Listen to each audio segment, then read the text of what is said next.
ఉగాది పర్వదినం. పూజా విధానం. వసంత ఋతువు మొదలవగానే నూతన చర్మము వచ్చి శరీరానికి నవచైతన్యం లభిస్తుంది. పాము తన కుబుసం విడిచినట్లు, పక్షులు, నెమలి మొవ్వి తమ ఈకలు రాల్చినట్లు, వృక్షములు ఆకులు రాల్చి చిగుళ్లను సంతరించుకుటాయి. కావున మనం అందరం మంచి నిర్ణయాలు తీసుకుని ఆచరించడం మొదలుపెడితే చెట్లకు కొత్త ఆకులు చిగురించి ఆహ్లాదంగా ఆనందంగా ఉన్నట్టు తీసుకునే నిర్ణయాదులు కూడా అలాగే ఫలవంతమై ఆనందంగా ఉంటాయి.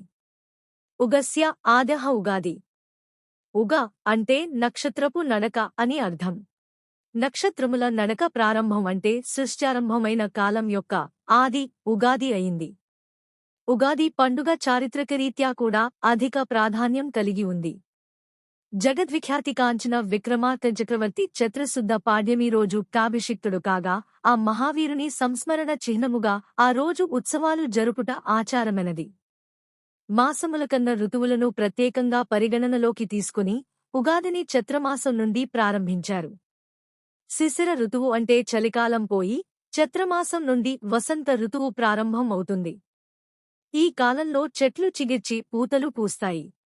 కోయిల కూజితములు సన్నజాజులు, మల్లెల పరిమళాలు వసంత ఋతువులో ఆహ్లాదమును కలిగిస్తాయి. ఇదే రీతి మనుష్యుని శరీరంలో కూడా కొన్ని మార్పులు వస్తాయి. శిశిర ఋతువులో శరీరపు చర్మంలో చిన్న చిన్న పొక్కుల మూలకం పొట్టుపోయి చాలా స్ఫుటముగా కనిపిస్తుంది. వసంత ఋతువు మొదలవగానే నూతన చర్మము వచ్చి శరీరానికి నవచైతన్యం లభిస్తుంది. పాము తన కుబుసం విడిచినట్లు, పక్షులు, నెమలి మొవ్వి తమ ఈకలు రాల్చినట్లు, వృక్షములు ఆకులు రాల్చి చిగుళ్లను సంతరించుకుటాయి. కావున మనం అందరం మంచి నిర్ణయాలు తీసుకుని ఆచరించడం మొదలుపెడితే చెట్లకు కొత్త ఆకులు చిగురించి ఆహ్లాదంగా ఆనందంగా ఉన్నట్టు తీసుకునే నిర్ణయాదులు కూడా అలాగే ఫలవంతమై ఆనందంగా ఉంటాయి. ఉగాది రోజు పాటించవలసిన నియమాలు. 1. తెలాభ్యంగనం. ఉగాది రోజు సూర్యోదయం కాకుండా నిద్రలేచి తెలాభ్యంగనం చేయాలని శాస్త్రం చెబుతుంది. ఒంటికి, తలకి నువ్వుల నూనె రాసుకుని, సున్నిపిండి పెట్టుకుని అభ్యంగన స్నానం చేయాలి. ఇంట్లో పూజాదికాలు చేసుకుని సూర్యుడికి నమస్కారం చేయాలి. 2. ప్రతిగృహధ్వజారోహణం. దేశానికి స్వతంత్రం వచ్చినప్పుడు లేదా దేశానికి సంబంధించిన పండుగలు వచ్చినప్పుడు సాధారణంగా జెండాలు ఎగురవేస్తుంటాం. అదే విధంగా బ్రహ్మకు సంబంధించినది, ఇంద్రుడికి సంబంధించినది ధ్వజారోహణ ఇంటి ముందు చేయాలట. మన రాష్ట్రాల్లో ఇలాంటి పద్ధతులు కనిపించవు కాని మహారాష్ట్రలో ఇంటి ముందు ఒక కర్రను పాతి దానికి జెండాను పెట్టి ధ్వజారోహణం చేస్తారు. 3. నవవస్త్రాభరణధారణం. ఛత్రచామరాది స్వీకరణం. నవవస్త్రాధారణ, నవ ఆభరణ ధారణ చేయమని శాస్త్రం చెబుతుంది. ఎండాకాలం ప్రారంభం అవుతుంది కాబట్టి ఇప్పి నుంచి గొడుగు వేసుకోవడం చాలా అవసరం. ఉగాది రోజు కొత్త గొడుగు సంపాదించి ఉంచుకోవాలని సంకేతం. ఛత్రధారణం నేత్ర శాంతికరం. ఎండ, గాలి, వాన మున్నగు వాని నుండి కాపాడి సౌఖ్యప్రదంగా ఉంచుతుంది. ఉగాది రోజు చామరకు కూడా స్వీకరించాలి. ఎండాకాలం విసనకర్ర ఆవశ్యకం బాగా ఉంది. వాటిలో డివెడతో చేసినవి, వెదురుతో చేసినవి, తాకులతో చేసినవి శ్రేష్టమైనవి. వాటితో విసురుకోవడం వలన మేహశాంతి కలుగుతుంది. నేత్రాలకి చల్లదనంగా ఉంటుంది. ఛత్రచామరాలని ఈ ఎండాకాలంలో దానం చేయడం వలన కూడా విశేషమైన ఫలితం ఉంటుంది. 4. దమనేన పూజ. దమనం అంటే ఒక పత్రి. సుగంధం వచ్చే పత్రి. పూర్వకాలం విరివిగా దొరికేవి. దవనంతో ఉగాది రోజు మొదలుకుని పౌర్ణిమ వరకు రోజూ ఒక దేవతా మూర్తికి పూజ చేయాలి. చైత్రశుక్ల పాడ్యమి. బ్రహ్మకు చైత్రశుక్ల విద్య. ఉమా, శివ, అగ్నులకు చైత్రశుక్ల తదియ. గౌరీ శంకరులకు చైత్రశుక్ల చతుర్థి. గణపతికి చైత్రశుక్ల పంచమి.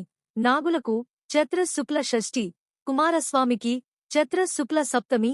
సూర్యునకు చైత్రశుక్ల అష్టమి. మాతృదేవతలకు చైత్రశుక్ల నవమి. మహిషాసురమర్దినికి చైత్రశుక్లతమి.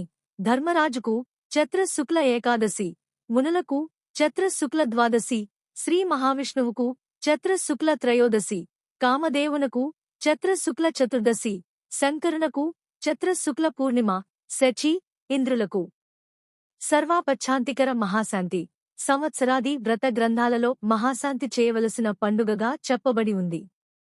మహాశాంతి కలిగించుట వలన అన్ని దుఃఖాలు తొలగుతాయి. మహాశాంతి చేయవలసని పండుగలో ఇది ఒకి కాబట్టి పూర్వం ఉగాది రోజు సంవత్సరేష్టి అనే యజ్ఞం చేసేవారని కనిపిస్తుంది. ఉగాది రోజు విఘ్నేశ్వరుణ్ణి, నవగ్రహాలను, బ్రహ్మాది దేవతలను పూజించాలని కొన్ని గ్రంథాలు చెబుతున్నాయి. పంచాంగ పూజ, పంచాంగ శ్రవణం. ఉగాది రోజు ఉదయాన్నే దేవుని దగ్గర పంచాంగాన్ని తోలి ప్రతి ఇంటిలో ఆ సంవత్సరం పంచాంగం ఉండాలి. పంచాంగం ఆ సంవత్సరంలో మనం చేయవలసిన కార్యక్రమాలకి అనువైన వాటిని చూపించే కరదీపికగా చెబుతారు. అందుకని పంచాంగానికి పూజ చేసి మధ్యాహ్న సమయంలో నూతన వస్త్రాలు కట్టుకుని బ్రాహ్మణ ముఖంగా లేదా జ్యోతిష్కుల ముఖంగా ఆ పంచాంగాన్ని వినాలి. అలా కాబట్టే పంచాంగ శ్రవణం అని పేరు. పంచాంగ శ్రవణం వలన గంగాస్నానం చేసిన ఫలితం, గోదానం చేసిన ఫలితం లభిస్తుంది. శత్రువులు దూరం అవుతారు. దుస్వప్న నాశనం అవుతుంది. సంతానం, సంపత్తు కలుగుతుంది. అన్ని కర్మలు సాధించుకోవడానికి అనుకూలంగా ఉంటుంది. అందుకని తప్పనిసరిగా పంచాంగ శ్రవణం చేయాలి. ప్రపాదాన ప్రారంభం అంటే బ్రహ్మాది సమస్త దేవతా స్వరూపమైన ధర్మఘట్టం దానం చేస్తున్నాను కాన నా మనోరథములన్నీ సమకూరాలని సంకల్పం చేసి నీటి కుండను దానం చేయాలి. రాజదర్శనం. ఉగాది రోజు రాజదర్శనం చేయాలామ్రు. ఈ రోజుల్లో అది అసాధ్యం కాదు కాబట్టి దేవతాదర్శనం వలన, ఈశ్వరానుగ్రహం వలన అందరూ అనుకూలంగా ఉంటారు అని తెలుసుకుని దేవాలయ దర్శనం చేయడం విశేషం. వసంత నవరాత్రి ప్రారంభం. శరన్నవరాత్రుల్లో అమ్మవారి పూజలు ఏ విధంగా చేస్తారో వసంత నవరాత్రుల్లో కూడా అదే విధంగా కలశస్థాపన చేసి అమ్మవారి పూజలు చేయాలి. వసంత నవరాత్రుల్లో రామాయణ పారాయణ కాని, సుందరాకాండ పారాయణ కాని, రామనామ జపాన్ని కాని ప్రత్యేకంగా చేస్తారు. నిమ్మకుసుమ భక్షణం. ఉగాది రోజు ముఖ్యంగా నిమ్మకుసుమ భక్షణం అని కొన్ని చోట్ల ఉంటే నిమ్మపత్ర భక్షణం అని మరికొన్ని చోట్ల కనిపిస్తుంది. వాతావరణాన్ని అనుసరించి ఏర్పడిన సాంప్రదాయంగా దీన్ని చెబుతారు. విద్యగ్రంథాల నుంచి తీసుకున్నదిగా దీన్ని చెబుతారు. నిమ్మ కుసుమం అంటే వేప పువ్వు, నిమ్మపత్ర అంటే వేప ఆకు. ఇలాంటి వాటిని తప్పనిసరిగా ఉగాది రోజు ప్రతి ఒక్కరూ తినాలని మనకి శాస్త్రం చెబుతోంది. దానినుంచే మనకి ఏర్పడినది ఉగాది పచ్చడి. ఉగాది పచ్చడికి నవగ్రహాలకు కారకాలు ఉన్నాయి. ఉగాది పచ్చడిలోని తీపికి గురుడు, ఉప్పు దానిలోని రసానికి చంద్రుడు, కారానికి కుజుడు, మిరియాల పొడికి రవి, పులుపుకి శుక్రుడు, అన్ని రుచులు కలిపిన వాటికి శని, బుధుడు కూడా కారకులవుతారు. కావున ఇన్ని విశిష్టతలు ఉన్న ఉగాది ద్వారా నూతన సంవత్సరానికి స్వాగతం పలుకుతూ